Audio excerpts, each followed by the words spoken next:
kwa ukamilifu usiokosewa. Kama anaweza kuhesabu hata nywele za vichwa vyetu, kwa hiyo huyu Mungu hawezi kukosea. Anasema wakati rehema zake zimeambatana na wito wa toba. Rehema za Mungu huwa zinaambatana na wito wa toba. Lakini pale ambapo kikomo fulani ambacho Mungu alikiweka kinapofikiwa, umwagwaji wa hasira yake huamriwa.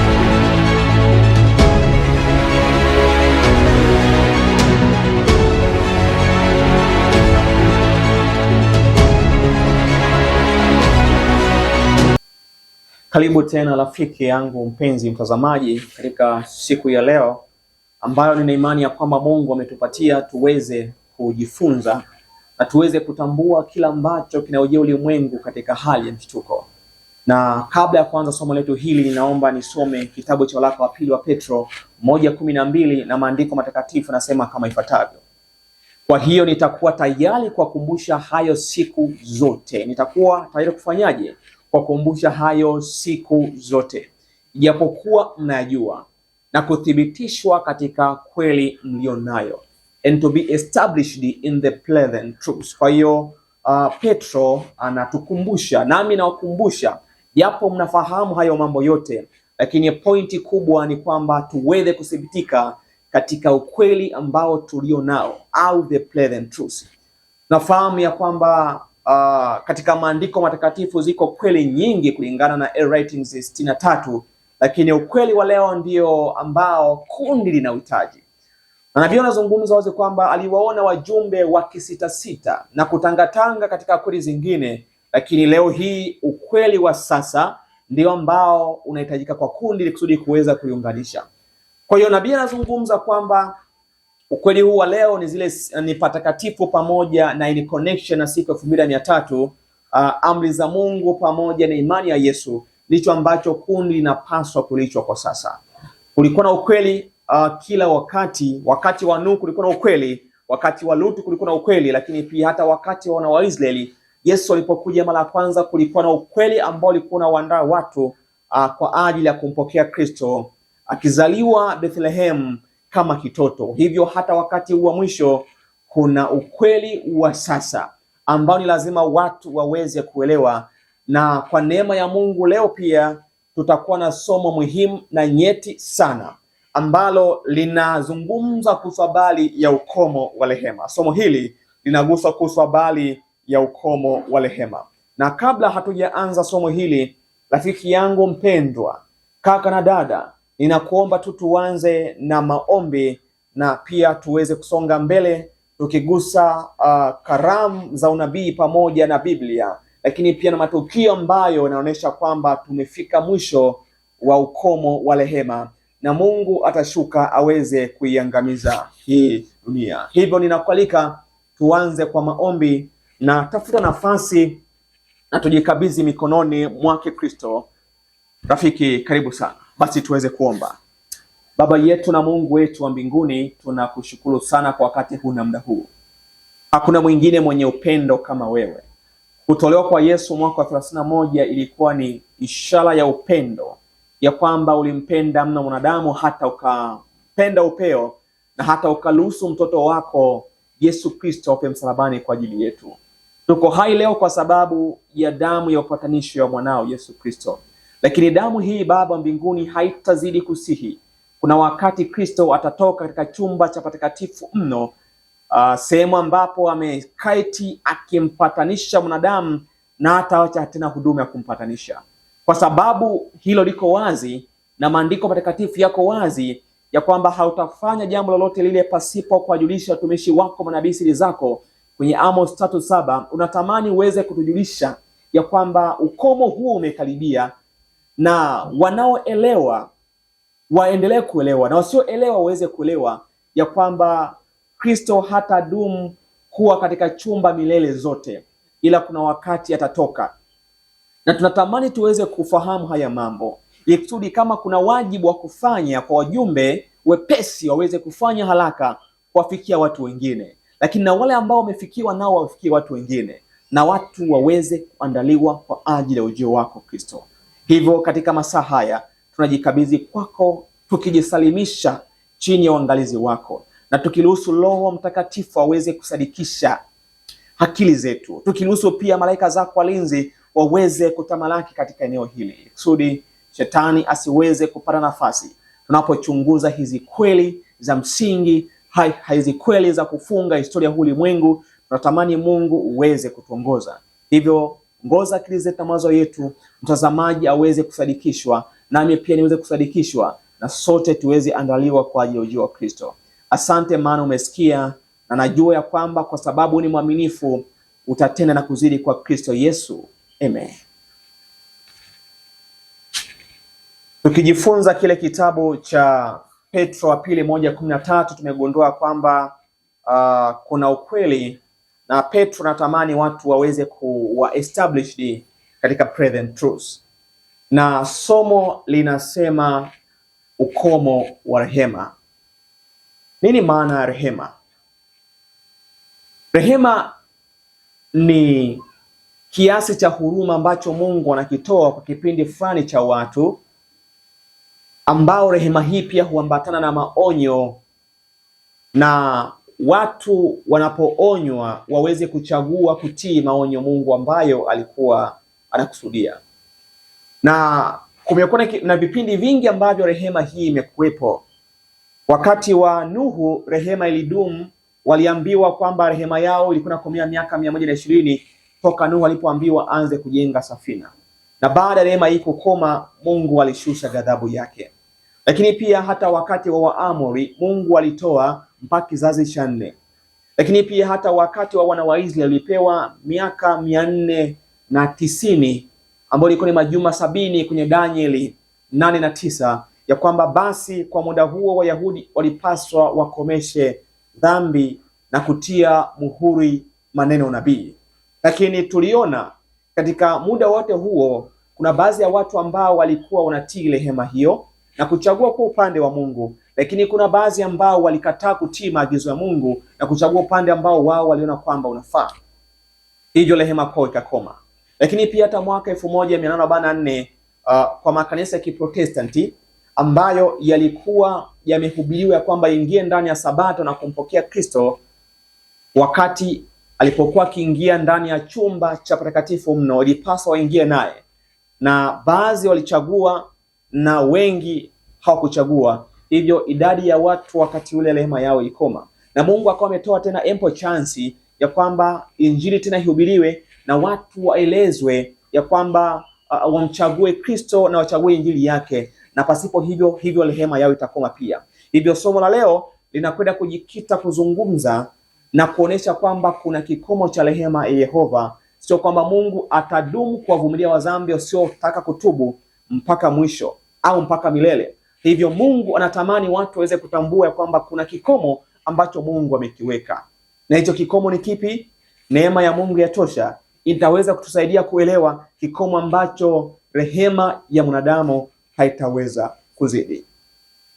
Ukisoma kitabu cha Isaya 46 mstari wa 10, maandiko matakatifu yanasema kama ifuatavyo: kumbukeni mambo ya zamani za kale, maana mimi ni Mungu wala hapana mwingine, mimi ni Mungu wala hapana aliye kama mimi, nitangazaye mwisho tangu mwanzo. Weka haya maneno katika akili yako kwamba huyu Mungu ni yeye mwanzo hata milele. Anasema tena yeye ndiye anayetangaza mwisho kutoka mwanzo. Anasema hivi Isaya: na tangu zamani za kale mambo yasiyotendeka bado, nikisema shauri langu litasimama, nami nitatenda mapenzi yangu yote. Kwa hiyo Mungu ndiye ambaye ameamuru nyakati na majira katika ulimwengu, na yeye ndiye aliyeweka jua liweze kuangaza mchana na mwezi uweze kuangaza usiku. Hivyo hakuna ambacho kinamshinda. Lakini pia hata wanadamu amewawekea pia majira ya kwamba wasiweze kuvuka. Wako wanadamu ambao Mungu alikusudia waishi Afrika na huitwa wa Afrika. Wako watu ambao Mungu ameamua waishi Asia na wanaishi Asia. Wako watu ambao wanaishi Ulaya na wanaishi Ulaya. Kwa hiyo Mungu ameweka hayo majira kwa sababu yeye ni mjuzi wa hekima. Lakini pia hata bahari Mungu amezuia isiweke kuvuka mipaka yake. Kwa hiyo Mungu ni mjuzi wa hekima, yeye ni mkuu na mwenye uwezo. Lakini pia huyu Mungu hata rehema ameweka kikomo chake, ya kwamba wanadamu hawatazidi kuzunguka katika ulimwengu wakitenda yale ambayo wanayapenda pasipo kumcha Mungu. Hivyo Mungu ameweka kikomo ambacho wanadamu hawatakivuka. Na leo tunakwenda kutazama ushahidi ya kwamba Mungu ameweka kikomo, na wanadamu ni lazima uweze kuelewa ukomo ambao Mungu ameweza kuweka. Na kwenye Mhubiri 3 mstari wa kwanza inatoa ushuhuda huo wa kwanza, ya kwamba kila jambo kuna majira na wakati kwa kila kusudi chini ya mbingu, kwamba kila jambo lina majira yake, kwamba kama ni wakati wa mavuno basi ni wakati wa mavuno, kama ni wakati wa kupanda ni wakati wa kupanda, na hawezi kuwa wakati wa mavuno. Na hivyo dunia hii ambayo ni shamba ambalo Mungu ameliweka litakuwa na muda wake wa kupandwa, ambao ni miaka 6,000, na mwaka ule wa 7,000 basi itakuwa ni mavuno. Na huo muda Mungu, kwa sababu kaweka majira yake, amesema hautavuka. Anasema kwamba na wakati kwa kila kusudi chini ya mbingu. Hivyo kuna kusudi katika chini ya mbingu. Kama kusudi la Mungu amesema huu ni wakati wa kuwakomboa wanadamu na kuweka rehema yangu, basi hilo ni kusudi la rehema. Lakini wakati ambapo Mungu atakapozungumza wazi kwamba rehema yangu inakoma, kusudi lake atalikamilisha, na hakuna mwanadamu atakayemuuliza unafanya nini Bwana. Hiyo ni Mhubiri 3 mstari wa kwanza. Lakini pia Mhubiri 8 mstari wa 6, maandiko matakatifu yanasema kama ifuatavyo: kwa maana kila shauri kuna wakati na hukumu. Kwa maana kwa kila shauri kuna wakati na hukumu. Ushahidi mwingine huo ambao Mungu anazungumza wazi ya kwamba kuna wakati wa kila shauri na hukumu, na hivyo wanadamu pia wanapaswa watambue hilo. Na ndiyo maana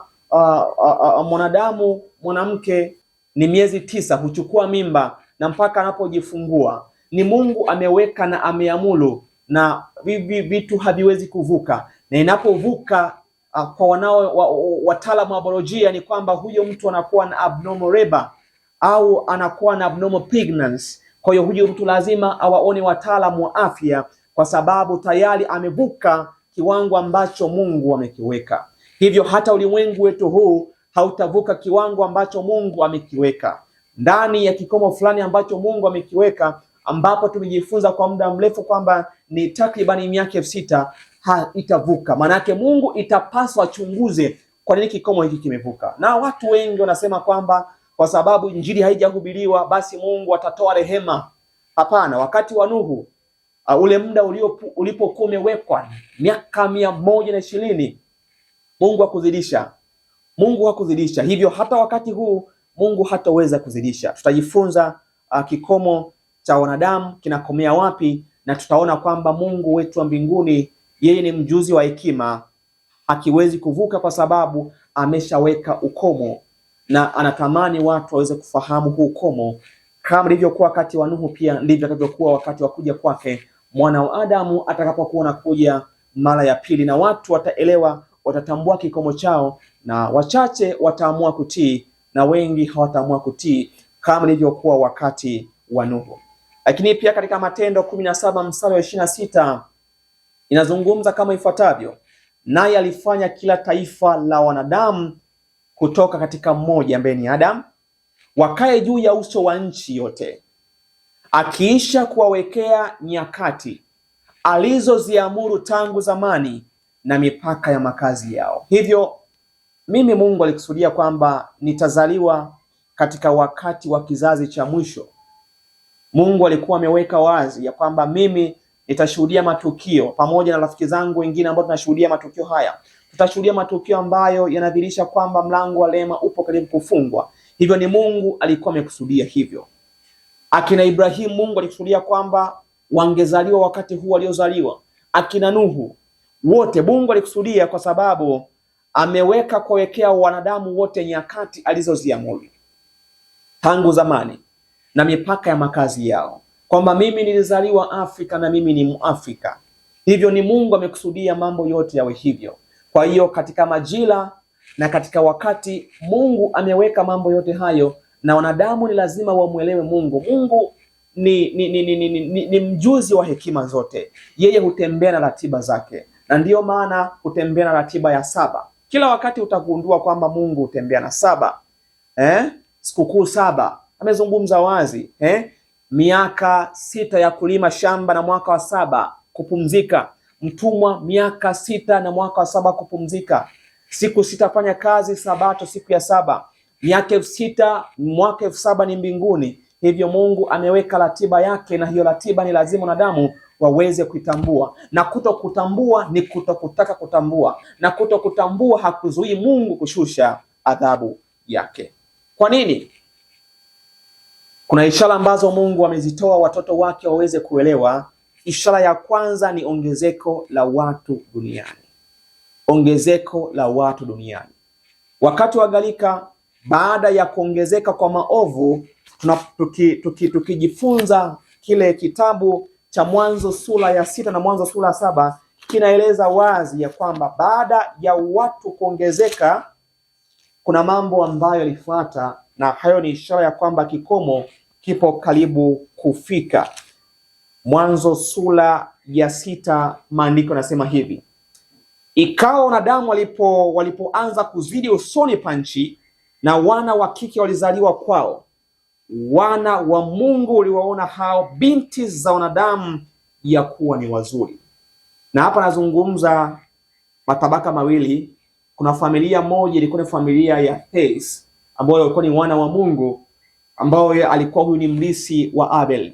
Lakini pia kuna jamii moja ilikuwa ni jamii ya Kaini waovu. Kwa hiyo jamii ya watu wa Hes walianza kuwatamani watu wa mataifa, na hii inazungumza kuhusu habari ya tamaa ya kuwakiana mwili. Na haya mambo leo tunayaona ndani ya kanisa la Mungu, lakini pia hata nje. Lakini anazungumza hivi Musa: Bwana akasema, roho yangu haitashindana na wanadamu milele, kwa kuwa yeye ni nyama, basi siku zake zitakuwa miaka 120. Kwa hiyo ongezeko la watu duniani huwa ni alamu ya kwamba ukomo upo karibu. Na sasa tupo takribani bilioni 9. Tuko bilioni 8 kuna bilioni 9. Na muda sio mrefu tutakimbia hapa kwenye bilioni 11. Gharika walikuwa ni watu bilioni 11, na kwa sababu ya kuongezeka kwa watu, dhambi ilionekana kuwa ni kitu cha kawaida. Ulimwengu wetu umebadilika. Ulimwengu wetu unaelekea mwisho wake. Leo ongezeko la watu duniani ni zaidi ya ambavyo watu wanafikiria. Mabadiliko ya tabia ya nchi imekuwa kikumba ulimwengu wetu huu. Vifo na magonjwa kila kukicha yanaibuka yakitishia amani ya ulimwengu. Ni kweli dhahiri ya kwamba mwisho wa mambo yote umekaribia, na wanadamu na sayansi, wakuu wa nchi na wanasiasa wamekuwa wakiweka kila wakati vikao kuzuia mabadiliko ya tabia ya nchi. Lakini hili halitawezekana kwa sababu mwisho wa mambo yote umekaribia. Kinachopaswa ni watu kuonywa na kuandaliwa kwa ajili ya ujio wa Kristo. Yesu yuaja mara ya pili. Wakati wa Nuhu, idadi ya watu ilifanya dhambi isichukiwe tena, na hii ni ishara wazi ya kwamba hata sisi tupo kwenye kikamo fulani, na ulimwengu wetu huu hautadumu tena kukaliwa na watu. Yesu yuaja tena mara ya pili. Kila mmoja na awe tayari. Lakini jambo la pili ambalo linaonyesha kwamba tupo karibu na ukomo ni kuongezeka kwa dhambi katika ulimwengu. Dhambi sasa haiogopi. Dhambi sasa ni kitu cha kawaida. Uzinzi, uasherati, hivi vitu haviogopi kabisa, na watu wanafanya kana kwamba muumba wao hayupo. Ni ishara ya pili ya kwamba kikomo kipo karibu kufikiwa. Na jambo la tatu ni ibada ya sanamu. Hii ni ishara mojawapo ya kwamba kikomo kipo karibu, na haya yamekuwa yakidhihirishwa hata katika michezo mbalimbali. Olimpiki kwa mfano, kuna video hapo utaiona wakati wa ufunguo Olimpiki, wameonesha na kudhihirisha kwamba ni nani aliye nyuma ya michezo ya ulimwengu huu, ikiwepo mipira ya miguu na mipira mingine yote ile, basketball, ni ishara ya kwamba aliyeko nyuma ya furaha zote za mipira, michezo yote ya kufurahisha mwili ni Shetani. Tazama nani anayeabudiwa nyuma ya Olimpiki. Ili kusudi wanadamu waweze kukutwa na Yesu hawajajiandaa, Shetani amebuni mbinu nyingi sana za maburudisho, na hii ni ishara wazi ya kwamba ukomo karibu, na watu lazima waamke waone haya mambo kama mambo serious ya wokovu na uzima. Upside down pentagrams, flaming symbols, and fiery speculation. The Milano Cortina 2026 Winter Olympics opening ceremony is sparking outrage and conspiracy theories across social media.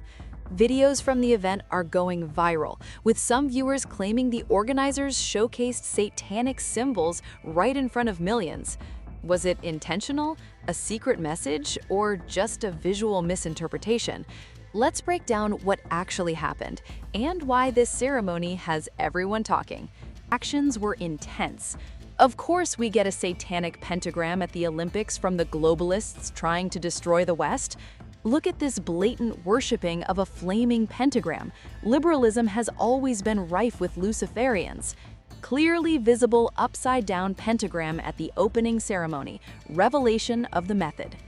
These posts have gone viral, generating debates and intense backlash online. This isn't the first Olympics to spark religious controversy. In 2024, a viral fake video claimed the Paris Olympics opening ceremony was secretly endorsed by the Church of Satan, referencing a pagan-style tableau that drew criticism from Christian groups. But investigations showed that it was just a misinterpretation of theatrical visuals. Ceremony has proven one thing: a single symbol can trigger a storm of speculation. Whether it's a pentagram or just an artistic choice, viewers are already debating it, and it's trending worldwide. Was this a secret message, a misinterpreted visual, or just fiery choreography? Decide for yourself. Na mambo yote haya ni ishara ya kwamba ukomo upo karibu kufikiwa, na wanadamu lazima waweze kujiandaa, kwa sababu Kristo yuaja tena mara ya pili, na atakapokuja hakutakuwa tena na msamaha, kwa sababu ametoa rehema. Na sasa tutazame nukuu kadhaa ambazo zinadhihirisha wazi ya kwamba kuna kikomo ambacho mwanadamu hawezi kukivuka. Nukuu ya kwanza ni gazeti la Levian Herald la Juni 15, 1897, na Ellen White anaandika kama ifuatavyo: wakati karibu sana ambapo mwanadamu atafikia kikomo kilichoamliwa. Sikiliza hiyo nukuu, kwamba wakati karibu sana ambapo mwanadamu atafikia kikomo kilichoamliwa, kwamba kumbe Mungu kuna kikomo fulani amekiweka. Hivi sasa karibu amevuka mipaka ya uvumilivu wa Mungu, kikomo cha neema yake, kikomo cha rehema zake. Kumbukumbu za matendo yake katika vitabu vya mbinguni umepimwa katika mizani, nawe umeonekana kuwa umepungua. Hivyo Mungu anazungumza wazi ya kwamba karibu sana ambapo mwanadamu atafikia kikomo ambacho Mungu amekiweka, na akifikia kikomo hicho Mungu atakuja aiadhibu hii dunia.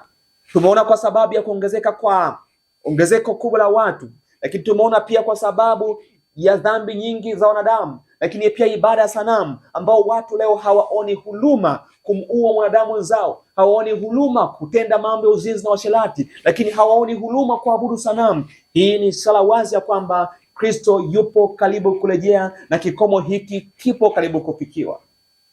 Na anachokitaji Mungu ni watoto wake kuweza kuwa tayari na waweze kuandaliwa, kwa sababu tuko mwisho wa kufunga kwa historia ya ulimwengu. Mungu kwa huruma zake wakati wa Nuhu alitoa ujumbe ndani ya miaka 120. Watu walipaswa wahubiriwe, watu walipaswa waonywe, na wachache tu ndio walioelewa, lakini wengi wao walikataa, na wachache, watu 8 ndio waliookolewa. Lakini pia hata wakati wa Lutu tunashuhudia haya mambo ya kwamba malaika walipokwenda kwa Lutu wakamwambia Lutu, kama kuna ndugu na jamaa zako nenda kawaonye. Lutu alipokwenda kwa wakweze, anasema alikuwa ni kama achekaye machoni kwao. Na moto ulishuka na Sodoma na Gomora ikaangamizwa. Kwa hiyo Mungu huweka limiti, na madhambi yanapoongezeka ni ishara wazi ya kwamba hakuna uvumilivu tena na Mungu hushuka na kuiangamiza hii dunia. Ushahidi wa kwanza, Levin Hillard. Hii ni Juni 15, 1897 ya kwamba kuna kikomo ambacho Mungu amekiweka na mwanadamu hawezi kukivuka.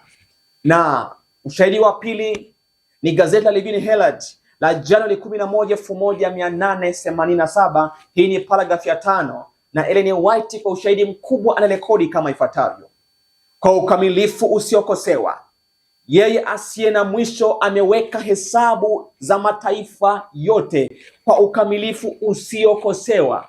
Kama anaweza kuhesabu hata nywele za vichwa vyetu, kwa hiyo huyu Mungu hawezi kukosea. Anasema wakati rehema zake zimeambatana na wito wa toba. Rehema za Mungu huwa zinaambatana na wito wa toba, na hata sasa Mungu ametoa ujumbe wa malaika watatu wa kuwaonya watu wasimsujudie mnyama na sanamu yake, ambapo itakuwa ni sheria Jumapili, itatangazwa katika ulimwengu wote. Kwa hiyo huo ndio wito wa onyo ya kwamba watu warejee tena katika sabato ambayo upapa umeiharibu, na huo ndio wito wa onyo, na wote ambao watasikia wito huu wataokolewa.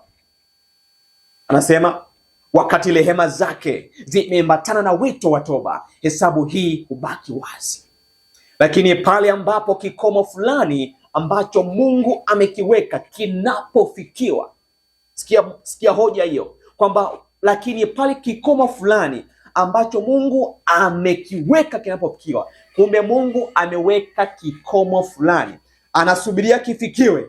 Na Mungu wa mbinguni, kwa sababu yeye ni mwema na ni mwaminifu, ameweka deadline ambapo wanadamu hawaweki kuvuka. Tutajifunza deadline hiyo ni ipi, ili kusudi watu waweze kujua na wengi waweze kuandaliwa, na pasipo kuandaliwa hatuwezi kulisi uzima milele. Anamalizia na kusema kwamba lakini pale ambapo kikomo fulani ambacho Mungu amekiweka kinapofikiwa, umwagwaji wa hasira yake huamliwa, hesabu hufungwa, uvumilivu wa Mungu hukoma, hakuna tena uombezi wa rehema kwa ajili yao. Kristo baada ya kuondoka hapa duniani, baada ya kufa mwaka wa 31, alikwenda mbinguni, na ukweli huu umeelezwa katika patakatifu. Kwa patakatifu ilikuwa na sehemu kuu tatu. Sehemu ya kwanza ilikuwa ni ua wa nje, kulikuwa na patakatifu, lakini pia kulikuwa na patakatifu mno. Hivyo Kristo alipokuja mara ya kwanza alikuwa bado yupo kwenye ua wa nje, ambapo alikuja akafa na kubatizwa, na baada ya kupaa mbinguni alianza kazi mara moja kwa ajili ya kumwombea mwanadamu, na aliingia chumba cha patakatifu, chumba cha kwanza, ambapo kulikuwa na mikate isiyotiwa chachu, kulikuwa na madhabahu ya kufukiza uvumba, lakini pia kulikuwa na kinara cha taa 7. Hivyo Kristo alianza kazi hiyo mara moja, na kazi hii ni sawa na kifo chake msalabani. Na baada ya hapo Kristo ule mwaka 1844 alianza kazi ya mwisho ya upatanisho, na leo tupo kwenye sikukuu ya 6 ambayo ni atonement, upatanisho. Na baada ya hapa kinachofuata ni sikukuu ya mwisho, sikukuu ya 7, na hii itatakiwa isherekewe mbinguni miaka 1000. Hii ni ishara ya kwamba tumekaribia kufikia mwisho, ukomo, kwa sababu muda ambao Mungu ameutoa kwa mwanadamu ni miaka 6000, na tutaona mpango wake Mungu ni upi kwa watoto wake, na huu muda hautazidi, kwa sababu ameweka nini? Ameweka kikomo fulani ambacho mwanadamu hawezi kukifikia. Na nukuu nyingine ambayo inazidisha ukweli huu ni Amazing Grace ukurasa wa 371, ile ni paragraph ya 2. Na kwa uaminifu mkubwa sikia anachozungumza: uvumilivu wa Mungu ni wa ajabu. Haki husubiri wakati ambapo rehema zikimsihi mdhambi, lakini haki na hukumu ndiyo msingi wa kiti chake cha enzi. Ni Zaburi 97 mstari wa 2. Ulimwengu umeimarika katika uasi wa sheria za Mungu. Kwa sababu ya uvumilivu wa muda mrefu, wanadamu wamekanyaga mamlaka yake. Kwenye rangi ya njano, lakini kuna mstari ambapo kikomo kilichoamriwa, kuna mstari ambao hawezi kuupita. Muda ukaribu ambapo watakuwa wamefikia kikomo kilichoamliwa. Hata sasa karibu wamevuka mipaka ya uvumilivu wa Mungu, mipaka ya neema zake, mipaka ya rehema zake. Bwana ataingilia kati na kulinda heshima yake, kuwakomboa watu wake na kutumbua jipu la uovu. Na ndicho ambacho Mungu anachokizungumza. Ndugu yangu, rafiki mpendwa, tuko karibu na ukomo huo, na kama hatutajiandaa tutakutwa hatuko tayari. Na Mungu anahitaji watoto wake waweze kuwa tayari, kwa sababu wakati huo ukaribu. Wakati huo ukaribu. Tunaona ongezeko la uovu katika ulimwengu huu, lakini pia hata ongezeko la watu. Ni ishara wazi ya kwamba Kristo yuaja tena mara ya pili. Hivyo lazima tuwe tayari kwa ajili ya marejeo yake Kristo. Anazungumza wazi ya kwamba hawezi kufanya jambo lolote lile pasipo kuwajulisha watumishi wake manabii siri zake, na hata matukio ya mwisho amewajulisha kupitia nabii wake Ellen White. Na hayo yanayosoma inatoka kwa kalamu ya uvuvio ya Ellen White ya kwamba kikomo ambacho Mungu amekiweka hakitavuka kamwe, na Mungu anahitaji watoto wake waweze kuwa tayari. Ushahidi mwingine ni kutoka Sketch from the Life of Paul, ukurasa wa 318. Sikiliza ushahidi mwingine huu unaozungumza kuhusu habari ya ukomo. Anasema, kwa ukamilifu usiokosewa, yeye asiye na mwisho huweka kumbukumbu ya mataifa na watu binafsi. Kwa muda mrefu rehema zake zimetolewa kwao, zikiambatana na wito wa toba. Rehema zake, hizi rehema huambatana na wito wa toba. Mungu hawezi kutoa ujumbe wa ukomo lakini asitoe wito wa toba. Lakini pale ambapo hatia inapofikia kikomo fulani ambacho amekiweka nani huyu? Amekiweka Mungu. Basi rehema ukoma na umwagwaji wa hasira yake huanza. Kwa hiyo Mungu ameweka kikomo ambacho wanadamu hawataweza kukivuka. Na Mungu anatamani watu waweze kuelewa haya mambo. Atamani waweze kuelewa haya mambo. Na ndio maana amemtoa Kristo. Na kila atakayempokea Kristo hakika atapata badiliko. Na hii ndio ukweli wa Injili. Anayempokea Kristo habaki kama alivyo. Kuna badiliko ambalo Kristo hulifanya katika maisha yetu. Na ndicho ambacho kinazungumzwa ni uwezo wa Injili. Maana Injili ni uwezo wa Mungu kuleta wokovu. Tunapompokea Kristo kamwe hatubaki kama tulivyo. Mungu huwa anatransform maisha na kutubadilisha kufanana na yeye alivyo. Na Mungu anatamani watoto wake waweze kufahamu huu kweli kabla hawajachelewa. Kabla kikomo hicho hakijafika. Kabla rehema ya Mungu haijafika mwisho. Kwa sababu Mungu ameweka kikomo fulani. Kikomo hiki hakiwezi kuvukwa kwa kamwe. Hakitaweza kuvukwa kwa sababu Mungu ni mwaminifu. Yeye ni mwaminifu na wa haki. Kwa sababu ilipofikia utimilifu wakati mtoto wake Yesu alizaliwa kwenye Galatia 4:4. Ni lazima haya yote yatendeke katika wakati maalum. Kwa nini? Kwa sababu Yesu alikuja katika wakati maalum. Alipozaliwa pale Bethlehem, alikuja katika wakati maalum. Wagalatia 4:4 inazungumza wazi kabisa kwamba Kristo alikuja katika wakati maalum. Wagalatia 4:4 maandiko yanasema kama ifuatavyo. Sikiliza mpendwa. Hata ulipotimia utimilifu wakati, Mungu alimtuma mwanawe ambaye amezaliwa na mwanamke, amezaliwa chini ya sheria. Ulipotimia nini? Ulipowadia utimilifu wakati. Kwa hiyo Kristo alizaliwa katika wakati maalum. Na Kristo akaingia akafa mwaka 31 katika wakati maalum. Na Kristo alibatizwa katika wakati maalum ule mwaka 27 na akaingia patakatifu katika wakati maalum. Na Kristo aliingia patakatifu mno katika wakati maalum, na atakuja kwa kuombora damu katika wakati maalum. Hilo ni lazima watu waweze kulielewa na likae katika akili zao, kwa sababu Kristo mwana wa Mungu hatokaa patakatifu mno milele. Kuna wakati ambapo wanadamu wamewekewa na huo muda hawawezi kuvuka, na anatamani waweze kuelewa kabla hawajachelewa. Lakini pia Christian Experience and Teaching of Ellen White, ukurasa wa 185, paragrafu ya 3. Nukuu nyingine hii, ushahidi mwingine huu unazungumza kama ifuatavyo: kwa sababu hukumu juu ya tendo baya haitekelezi upesi, mioyo ya wanadamu wanadamu kudhibitishwa ndani yao ili kutenda mabaya. Kwa sababu nini? Hukumu tendo baya haitekelezwi kwa upesi. Kwenye Mhubiri 8 mstari wa 11, badala ya kulainishwa na subira na uvumilivu wa muda mrefu ambao Bwana ameufanya kwa ajili yao, wale wasiomcha Mungu na kutoipenda kweli, mioyo yao hutiliwa nguvu katika uovu.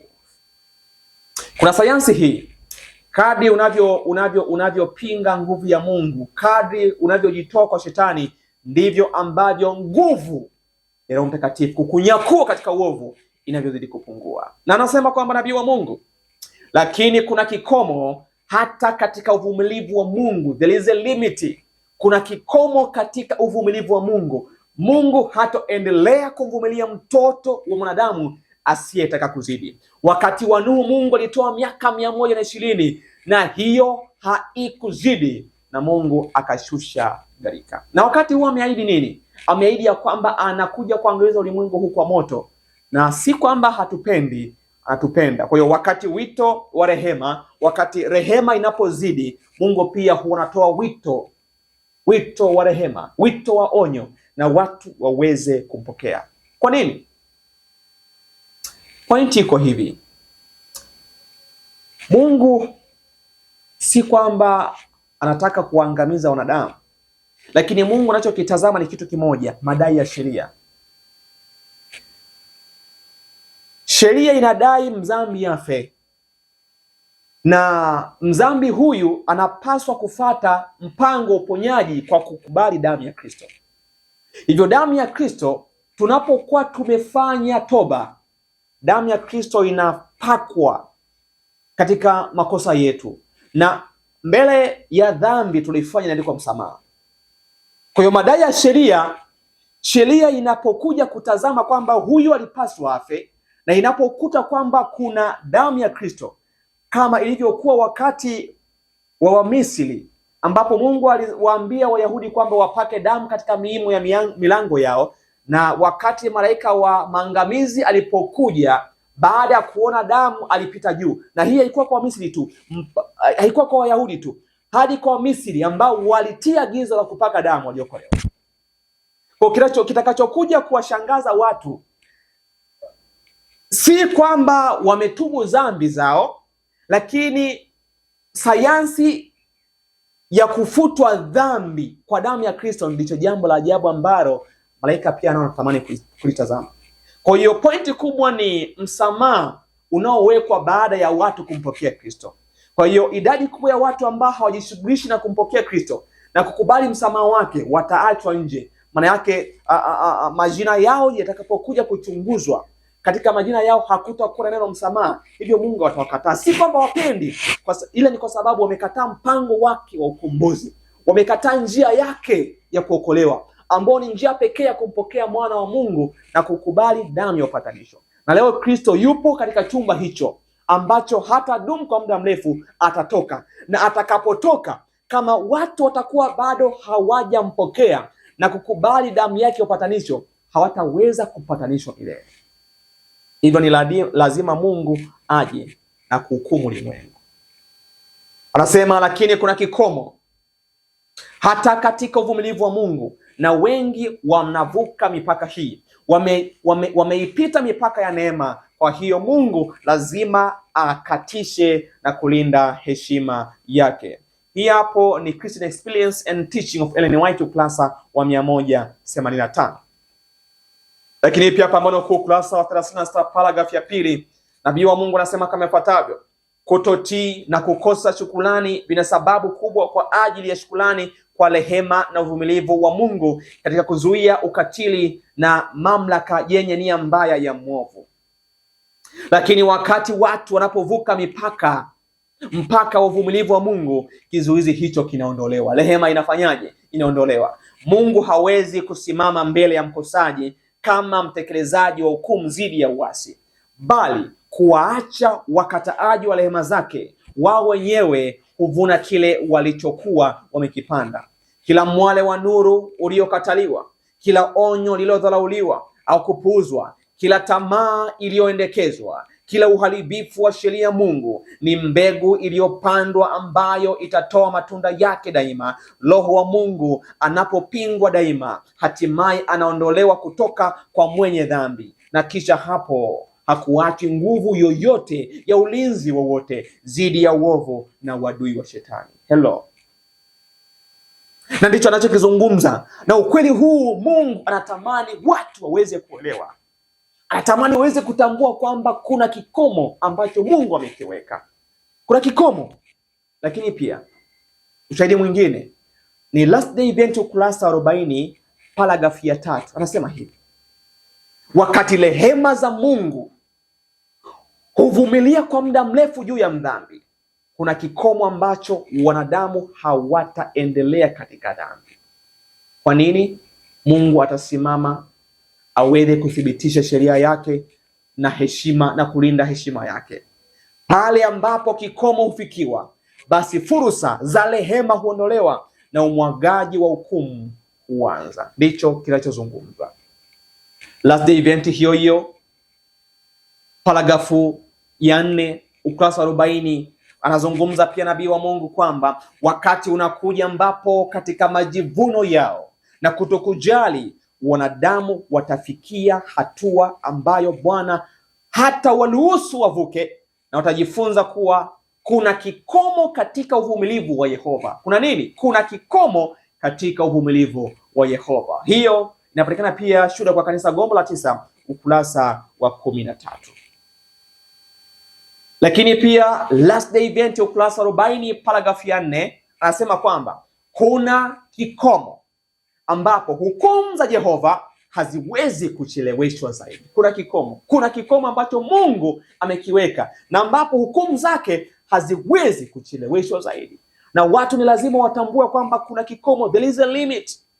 Kuna kikomo ambacho Mungu amekiweka na hataki watu wakutwe hawajui haya mambo, na Mungu anatamani watu waweze kuelewa, kwa sababu kikomo hicho kiko karibu.